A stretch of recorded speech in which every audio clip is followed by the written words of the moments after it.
กระทรวงแรงงานและสวัสดิการสังคม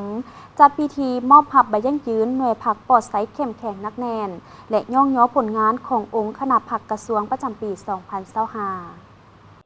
พิธีดังกล่าวได้จัดขึ้นในวันที่ 19 กุมภาพันธ์ 2026 ที่กระทรวงดังกล่าวโดยการเป็นประธานและให้เกียรติมอบใบยั่งยืนในครั้งนี้ของสหายนางแก้วจันทวิไส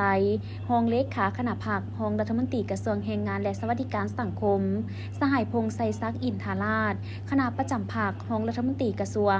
มีบรรดากรรมการคณะผักกระทรวงคณะผักหักฐานและบรรดาหน่วยผักพร้อมด้วยพนักงานสมาชิกผักเข้าร่วมในพิธีสหายคำไซเสียหญิงย่างหัวหน้ากรมจัดตั้งและพนักงานกระทรวงแรงงานและสวัสดิการสังคมได้ขึ้นผ่านห่างบทสรุปการนำพาจัดตั้งปฏิบัติแผนก่อสร้างหน่วยผักปลอดไซส์เข้มแข็งนักแน่นประจำปี 2025 และทิศทางแผนการก่อสร้างหน่วยผักปลอดไซส์เข้มแข็งนักแน่นประจำปี 2026 ผ่านบทสรุปเวียกงานแข่งขันย่องย้อประจำปี 2025 และทิศทางแผนการประจำปี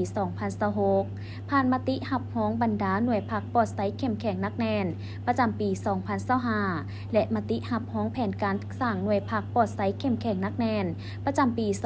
2026 จากนั้นสหายนางอนงหักวังวันทาดุวงศ์ห้องหัวหน้ากรมจัดตั้งและพนักงานกระทรวงได้ขึ้นผ่านมติตกลงกลุ่มกองและบุคคลดีเด่นประจำปี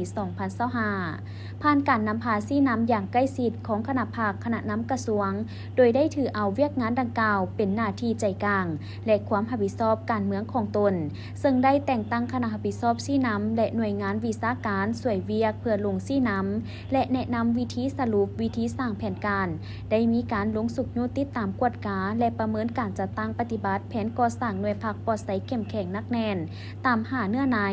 การเลือกผลงานกลุ่มกองและบุคคลดีเด่นติดพันกับข้อแข่งขันของบรรดากลุ่มกองและบุคคลซึ่งปี 2025 ได้หับฮ้องแผนการก่อสร้างหน่วยผักปลอดไซส์เข้มแข็งนักแน่นได้ทั้งหมด 14 หน่วยผักผ่านการติดตามกวดกาประเมินผลและคัดเลือกสามารถหับฮ้องเป็นหน่วยผักปลอดไซส์เข้มแข็งนักแน่นได้ 6 หน่วยผักประเภทแข็ง 4 หน่วยผักในนี้มีสมาชิกผักแข็ง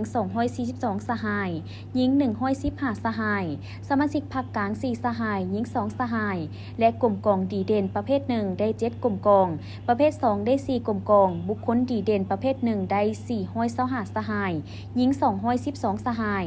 ประเภท 2 ได้ 12 สหายหญิง5 สหาย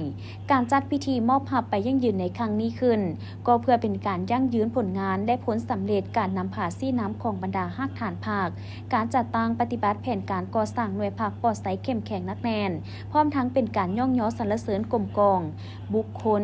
ที่ได้ประกอบส่วนเหือแหงสติปัญญาเข้าในการปกปักรักษาและสร้างสาพัฒนาประเทศชาติเว้ารวมเว้าเฉพาะในการประกอบส่วนเฮ็ดหน้าที่การเมืองก็คือการนำพาซี่น้ำเวียกงานแห่งงานและสวัสดิการสังคมบนจิตใจบุคทะลุตามเนื้อในของขอแข่งขันหักษาและพัฒนาที่ติดพันกับเวียกงาน3สั่งอย่างมีผลสำเร็จโอกาสนี้สหายนางแก้วจันทวิไสรได้ให้เกียรติโอ้ล้มแสดงความสมเสยคณะรับผิดชอบก่อสร้างหน่วยผักปลอดไซส์เข้มแข็งนักแน่นและคณะรับผิดชอบเวียกงานแข่งขันย่องย้อหักษาและพัฒนาของกระทรวง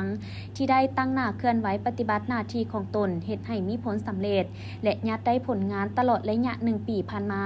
และเน้นนักให้คณะผักแต่ละคันสืบต่อเอาใจใส่เวียกงานดังกล่าวให้ได้ดีขึ้นกว่าเก่าในต่อหน้า